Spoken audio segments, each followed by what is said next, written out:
அகிலமெங்கும் உள்ள தமிழ் நேயர்கள் அனைவருக்கும் பரம்பரை ஜோதிடர் உங்கள் மனோ பாலாஜியின் அன்பான வணக்கம். துலாம் ராசியில் பிறந்த அன்பர்களுக்கு ஜூலை மாத ராசி பலன்கள். இந்த மாத நவ கிரகங்களின் பெயர்ச்சிகளால் உங்களுடைய ராசிக்கு எப்பேற்பட்ட ஒரு அற்புதமான மாற்றங்கள் அப்படின்னா ஒரு நல்ல முன்னேற்றங்கள் ஏற்படக்கூடிய காலமா அப்படிங்கிறத பற்றி இந்த பதிவில் நாம் தெளிவாக பார்க்க போகிறோமுங்க.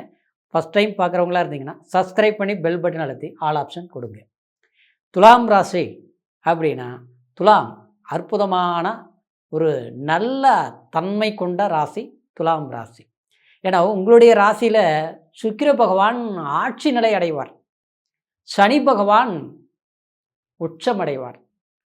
உழைப்புக்கு முக்கியத்துவம் கொடுக்கக்கூடியவங்க, நேர்மைக்கு உதாரணமாக இருக்கக்கூடியவங்க, 10 பேர் இல்லை பல பேர் மதிக்கக்கூடிய ஒரு தன்மையில் வாழக்கூடியவங்க தான் இந்த துலாம் ராசிக்காரர்.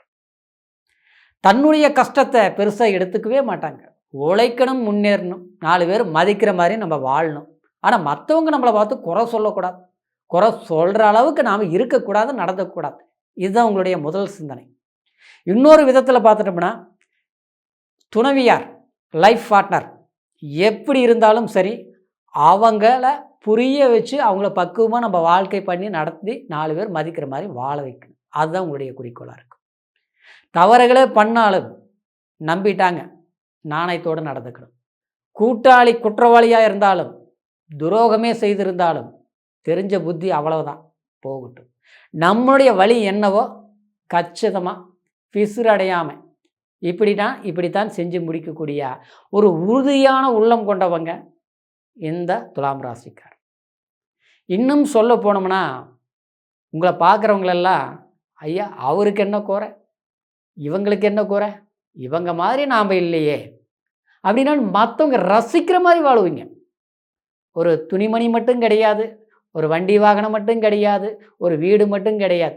ஒரு கடைக்கு போய் ஒரு ஷாப்பிங் பண்ணால் கூட எது சிறப்பான பொருளாக அதுதான் வாங்குவீங்க. எப்படி வேணாலும் ஏதோ ஒன்று எடுத்துகிட்டு வரக்கூடியவங்கள நீங்கள் கிடையாது, சரிங்களா? ஆனால் இப்படி இல்லாமல் கணக்கு போட்டு கச்சிதமாக வாழ்ந்தாலும் தன்னுடைய வாழ்க்கையில் ஒரு நல்லா போயிட்டு இருந்த ஒரு காலம் திடீர்னு பார்த்தோம்னா சில சறுக்குகள், கொஞ்ச நாள் நல்லா இருந்தோம், மறுபடியும் பார்த்தா ஒரு பிரச்சனை, மறுபடியும் பார்த்தோம்னா சரிப்படுத்தணும், மறுபடியும் பார்த்தா ஒரு பிரச்சனை. இதுதான் பெரிய பிரச்சனைன்னு நினச்சிட்டு சரிப்படுத்தணும், அந்த பிரச்சனையை பார்த்து முடிச்சுட்டு நின்னோம்னா பார்த்தா அதை விட பெரிய பிரச்சனை நம்மளை சுற்றிட்டு வந்துருச்சு. இன்றைக்கி ஆக மொத்தத்தில் இப்படி தாங்க வாழ்க்கை போயிட்டு இருக்குது துலாம் ராசிக்காரர். ஆனால் எல்லாமே நம்மளுடைய எண்ணம், சிந்தனை, லட்சியம் எல்லாம் இப்படி இருக்கும்னா உயர்ந்து தான் இருக்கும். இப்படி ஏதோ சின்ன சின்ன விஷயங்கள் ஆசைப்படுறது, அடுத்தது பார்த்தோம்னா ஒரு ஏதோ பழமொழி சொல்கிற மாதிரி சின்ன சின்ன சுகங்களுக்காக பெருசாக இழக்கிறது, இதெல்லாம் உங்களுக்கு பிடிக்காது, சரிங்களா? இப்படி ஒரு கட்டத்தில் எல்லாருமே ஆச்சரியப்படுற அளவுக்கு ஒரு உயர்வான பொசிஷனுக்கு கண்டிப்பாக துலாம் ராசிக்காரர் வந்துடுவீங்க, மாற்றமே கிடையாது. அதாவது பழமொழி சொல்லுவாங்க, மாடு இழைச்சாலும் கொம்பு இழைக்காது, சரிங்களா? உங்களுடைய வேகமும் உற்சாகமும் எந்த சூழ்நிலையில் குறையாது. ஆனால் இப்போ ஒரு கணக்கு பார்த்துட்டோம்னா ஒரு சமீப காலகட்டங்களில் ஒரு வருஷம் வச்சுக்கோங்க, சரிங்களா? 5ஆம் இடத்துல ராகு சஞ்சாரம் பண்ணிகிட்டு இருந்தார், சரிங்களா? அடுத்தது பார்த்தோம்னா அதுக்கு முன்னால் அதாவது அர்த்த அஷ்டமச்சனி, பஞ்சமச்சனி, இதெல்லாம் உங்களை என்ன பண்ணிடுச்சு அப்படின்னு பார்த்தோம்னா அது குறிப்பாக ஒரு 5-6 வருஷம் நம்மளுடைய வாழ்க்கை, நம்மளுடைய எண்ணம், சிந்தனை, லட்சியம் நாம் நினைக்கிற மாதிரி அடுத்தவங்க வாழ்கிறாங்க. அதாவது நாம் போட்ட எஸ்டிமேட்டு பிளான் பிரகாரம் மற்றவங்க சாதிக்கிறாங்க. நாம் சொன்ன வார்த்தை கேட்டு இன்றைக்கி மற்றவன் பெரிய லெவலில் இருக்கிறாங்க. நம்மக்கிட்ட வேலை செஞ்சவங்களும் நம்மக்கிட்ட வேலை கற்றுக்கிட்டவங்களும் பார்த்தோம்னா ஒரு பொசிஷனுக்கு வந்துட்டாங்க, பொசிஷனுக்கு மீறி நல்லா இருக்கிறாங்க. ஆனால் நாம் எப்படி இருக்கிறோம்னு பார்த்தோம்னா நாம் அப்படியே தான் இருக்கிறோம், சரிங்களா? அதை விட முதல்ல இருந்ததை விட இன்றைக்கி கஷ்டப்பட்டுருக்குறோம். இப்படிங்கிற ஒரு மனக்குழப்பம் துலாம் ராசிக்காரருக்கு உண்டுட்டுருக்குது. வாழ்க்கையில் எதை இழந்தாலும் தன்னம்பிக்கை இழக்கக்கூடாது. தன்னம்பிக்கை ஒருத்தர் இழக்கிறாங்கன்னா எப்போ இழக்கிறாங்க ஆச்சுங்களா? நம்ம யாரை நம்பி மோசம் அடைகிறோமோ அப்போ தான் அந்த இழப்பு, சரிங்களா? ஒன்று இல்லாமல் வாழும்போது தெரியாது, ஒன்று இருந்து இல்லாமல் போகும்போது அதனுடைய வலி அதை விட பெரிய வேதனை கிடையாது. வாழ்க்கை இருண்ட மாதிரி இருக்கும். அந்த மாதிரி அன்பால் பாதிக்கப்பட்டதும் இந்த துலாம் ராசிக்கார். சரிங்களா? ஆனால் இத்தனையும் பட்டாலும் பட்டு தெளிந்திருந்தாலும் தெளிஞ்சிட்டோமா? தெளிகிறதுக்கு தான் நேரம் பார்த்துட்ருக்குறோம் இல்லையா? அந்த நேரம் தான் இந்த துலா ராசிக்காரருக்கு இந்த ஜூலை மாதம் நவகிரகங்களின் பெயர்ச்சி. இந்த பெயர்ச்சி கண்டிப்பாக ஒரு மாற்றத்தை நிச்சயமாக உங்களுக்கு உருவாயிரும். இது முழுமையான ஒரு பலன் அப்படின்னு பார்த்தோம்னா 10ஆம் இடத்துல குரு உச்சமடைஞ்சது 1, 6ஆம் இடத்துல சனி பகவான் மாதக்கோள்கள் இருக்கிறது. அவங்க அப்படி தான் இருந்துட்டு இருக்கிறாங்க. இந்த மாதத்தில் இந்த கிரகங்கள் பெயர்ச்சி இல்லைனாலும் சனி பகவான் வக்ரம் நிவர்த்தி 2. இன்னொன்று பார்த்தோம்னா 5இல் இருக்கக்கூடிய 5ஆம் இடம்ங்கிறது பஞ்சமஸ்தானம். படிக்கிற குழந்தைங்க கூட டல்லாக படிச்சுட்டு இருப்பாங்க. நல்ல பட்டம் படித்தவங்களுக்கு தகுந்த வேலை கிடைக்காமல் இருந்திருக்கும். நல்ல பதவியில் இருக்கிறவங்களுக்கு பதவியை பறிபோகக்கூடிய சூழ்நிலைகள் உண்டாகிட்டு இருக்கும். அதே மாதிரி துலாம் ராசிக்காரரை பற்றி சொல்லிகிட்டு இருக்கு. அப்புறம் பார்த்தோம்னா அதாவது ஒரு நல்ல வேலையில் இருந்தவங்களுக்கு வேலையில் பிரச்சனையாக வந்துட்டு இருந்திருக்கும். நல்லா போயிட்டு இருந்த குடும்ப வாழ்க்கையில் பார்த்தோம்னா சில பூகம்பம் வெடித்த மாதிரி ஆச்சுங்களா? அதாவது சில தேவையில்லாத பிரச்சனைகள் ஏற்பட்டு சில வருத்தங்களை சந்திக்கிறது மட்டும் இல்லாமல் சில வேதனையோட வாழ்க்கையில் கடந்து வந்துட்டு இருக்கிறதுக்கு எல்லாத்துக்குமே 5ஆம் இடம் ஒரு காரணம். அந்த 5ஆம் இடத்துல இருந்ததுனால அன்பால் பாதிக்கப்படுறது வாரிசுகள்னால. நாம் பெற்ற செல்வங்களே நமக்கு ஒன்று அவங்கள உருவாக்க முடியல, அல்லது அவங்க நம்மளை புரிஞ்சிக்கல, அல்லது ஒன்றா இருக்க முடியல, பிரிவு. இதுதான் பிரச்சனை. சரிங்களா? இன்னொன்று பார்த்தோம்னா பூர்வீகனால் உறவு அப்படிங்கிற ஒரு அன்பு. ஆனால் பூர்வீகம் 4 பேர் இல்லைன்னா நமக்கு எந்த விதத்துலேயும் அது பாதிப்பு தான். சரிங்களா? நல்லவங்களாக இருக்கட்டும் கெட்டவங்க 4 பேரோட இணைஞ்சு வாழ்கிறது தான் வாழ்க்கை. அந்த 4 பேர் இணைஞ்சு வாழ்கிறது வாழ்க்கையாக இருக்கலாம். அப்படி தான் நம்ம இணைஞ்சு போகக்கூடியவங்க தான். ஆனால் 4 பேரோட இணைஞ்சவங்களே நமக்கு பகையாளி ஆகிட்டாங்க.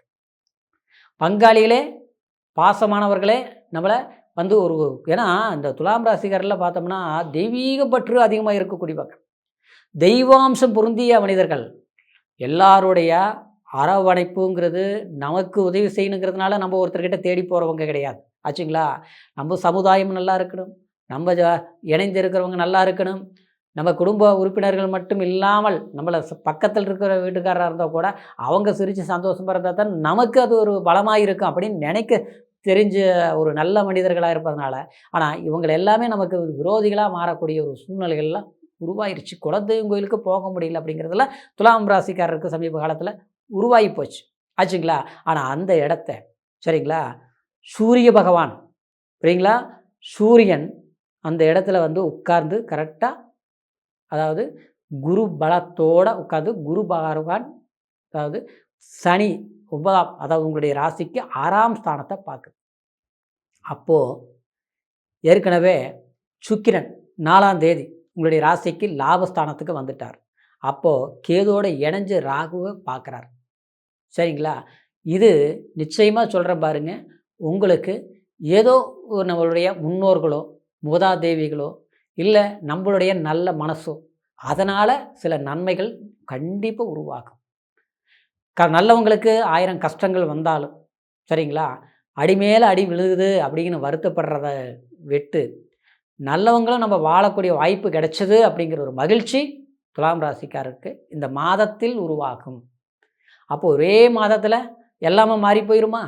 ஒரே மாதத்தில் கவலையெல்லாம் தீர்ந்து போயிடுமா? ஒரே மாதத்தில் நான் எதிர்பார்க்கக்கூடிய நல்ல விஷயங்கள் நடந்துருமா? அப்படின்னா இந்த ஒரு மாதத்தில் உங்களுக்கு அந்த கவலைகள் போகிற அளவுக்கும் நல்ல விஷயங்கள் நடக்கக்கூடிய சந்தர்ப்பங்களும் அமைஞ்சிடும். செடி வச்சதும் மரமாகாது ஆச்சுங்களா? இந்த விதை அதாவது மரமாகும் அப்படிங்கிற மாதிரி இந்த மாதத்தில் இருந்து சரிங்களா சில வாய்ப்புகளும் சந்தர்ப்பங்களும் சாதகமான விஷயங்களும் உருவாகும். அடுத்தது பார்த்தோம்னா செவ்வாய் 8ஆம் பாவகத்தில் இருக்கிறதுனால 2ஆம் அதிபதி சரிங்களா, குடும்ப ரீதியில் கொஞ்சம் பொறுத்து போகணும். கூட பிறந்தவங்களும் சரி, கணவன் மனைவி சம்மந்தப்பட்ட பிரிவுகள் இருக்கக்கூடியவங்களுக்கும் வழக்குகளில் இருக்கக்கூடியவங்களுக்கும் சரிங்களா, அதாவது கொஞ்சம் விட்டு கொடுத்து போகிறது தான் சரியாகும். மனசில் பட்டது பேசினாலும் உண்மையே பேசினாலும் பகையாளி ஆகிடுவோம். ஏற்கனவே ஆனது போதும், இனிமேல் அப்படி வேண்டாம் சரிங்களா? முடிஞ்ச வரைக்கும் கொஞ்சம் சுமூகமாக மனசளவில் கொஞ்சம் யோசித்து பேசுகிறதும், சங்கடத்தை மற்றவங்க தூண்டுதலே பண்ணுவாங்க, பிரச்சனையை நீங்கள் பேச வைப்பாங்க. உங்களை காயப்படுத்தணுங்கிறதுக்காக உங்களை வந்து உங்களுடைய கோபத்தை தூண்டி விட்டு உங்களை அதாவது பேச வச்சு உங்களை கெட்டவங்களாக்கணும்னு நினைப்பாங்க. ஆனால் அந்த மாதிரி சூழ்நிலையிலையும் சரி, இந்த நேரத்துலேயும் சரி, கண்டிப்பாக கோபத்தை குறைச்சிக்கணும், வேகத்தையும் குறைச்சிக்கணும். கொஞ்சம் பொறுமை, நிதானம் மட்டும் அவசியம். சரிங்களா? நட்பு வட்டாரங்களில் 3வது மனுஷங்கிட்ட நம்மளுடைய பிரச்சனை தீர்க்கணும்னு நினச்சிக்கிட்டு 3வது மனுஷங்கிட்ட சரிங்களா போய் சொல்கிறதும், அவங்களால தான் நமக்கு இந்த பிரச்சனை தீர்வுக்கு கிடைக்குங்கிறது நம்புறதும் இதெல்லாம் வேண்டாங்க. சரிங்களா? இந்த மாதத்தில் அது ரொம்ப ரொம்ப அவசியம். அப்போது போக்குவரத்து, வண்டி, வாகனம் கொஞ்சம் நிதானம், பொறுமை, கவனம். சரிங்களா? புதிய இன்வெஸ்ட்மெண்ட் பண்ணுறது, ஒரு வேலைக்காக முயற்சிகள் எடுக்கிறது, இதெல்லாம் பண்ணலாம், தப்பே கிடையாது. சாதகமான வாய்ப்புகள் இருக்கும். சரிங்களா? இப்போது இதுதான் இந்த மாதத்தின் பலன்களாக இருக்கிறதுனால உங்களுக்கு வணங்கக்கூடிய கடவுள் ஆச்சுங்களா, பட்டீஸ்வரரை வணங்குறது ரொம்ப சிறப்பாக இருக்கும். உங்களுக்கு அல்லது குலதெய்வம் கோயிலுக்கு போயிட்டு வர்றதும் சிறப்பு. இந்த மாதிரி சில பிரார்த்தனை வழிபாடுகள் செய்யும்போது சில விஷயங்கள் மட்டும் இல்லை, பல நன்மையான விஷயங்களும் நமக்கு சாதகமான ஒரு நல்ல வாய்ப்புகளை உருவாக்கி கொடுக்கும். இறைவனோட அருளும் நமக்கு வந்து சேரும். சரிங்களா? இது கோட்சார் அடிப்படையில் இந்த பலன்கள் நான் சொல்லியிருக்கிறதுனால பிறப்பு ஜனன ஜாதகத்தையும் ஒரு முறை நீங்கள் பார்த்துக்குங்க. ஏன்னா அதில் தான் முழுமையான யோகங்களும் சில தோஷங்களும் சில பிரச்சனைகள் நமக்கு ஏன் இப்படி மாறி மாறி ஏற்படுது, காலம் பூரா கஷ்டப்படணுமா அப்படிங்கிற ஒரு கேள்விக்கு விடையும் பிறப்பு ஜனன ஜாதகத்தில் தான் நம்ம முழுமையாக அந்த சந்தேகத்தை தீர்த்துக்க முடியும். ஏன்னா ஜாதகங்கிறது ஒருடைய வாழ்க்கையை மாற்றுறது ஜாதகம் கிடையாது. சரிங்களா? முகம் பார்க்கும் கண்ணாடி மாதிரி. சரிங்களா? நம்ம முகத்தை எப்படி கண்ணாடி பார்த்து சரிப்படுத்திக்கிறோமோ அந்த மாதிரி ஜாதகத்தை பார்த்து இந்த நேரம் எப்படி, நம்ம யோகம் எப்படி, நம்மளுடைய தசா புத்திகள் யோகங்கள் எப்படிங்கிறதெல்லாம் பார்த்து தெரிஞ்சுக்கிட்டு நம்மளுடைய நேரத்தை நம்மளுடைய வாழ்க்கையை சரிப்படுத்தக்கூடிய வாய்ப்புகளை உருவாக்கி தெரிஞ்சுக்கிறது தான் நம்மளுடைய பிறப்பு ஜனன ஜாதகம். அப்போது நம்மளுடைய ஜாதகத்தை ஒரு முறை பாருங்கள். இது வரைக்கும் பார்க்காமல் இருந்து நம்மக்கிட்ட இப்போ பார்க்கணும்னு நீங்கள் நினச்சிங்கன்னா கீழே இருக்கிற நம்பருக்கு ஃபோன் பண்ணி உங்களுடைய பிறந்த தேதி, பிறந்த நேரம், பிறந்த ஊர் 3 மட்டும் சொல்லுங்கள். கடந்த காலம் எப்படி இருந்தது, இனி வரக்கூடிய காலம் எப்படி இருக்கும், இன்றைக்கி இருக்கிற சூழ்நிலையில் எந்த மாதிரி முடிவுகள் எடுக்கலாம் அப்படிங்கிறத பற்றி முழுமையாக தெரிஞ்சுக்கலாம். சரிங்களா? துலாம் ராசியில் அன்பர்களுடைய எதிர்காலம் சீரும் சிறப்பு செல்வாக்கூட அமையணுங்கிற ஒரு வாழ்த்துக்களோட அடுத்த பதிவில் சந்திக்கும் வரைக்கும் நன்றி, வணக்கம்.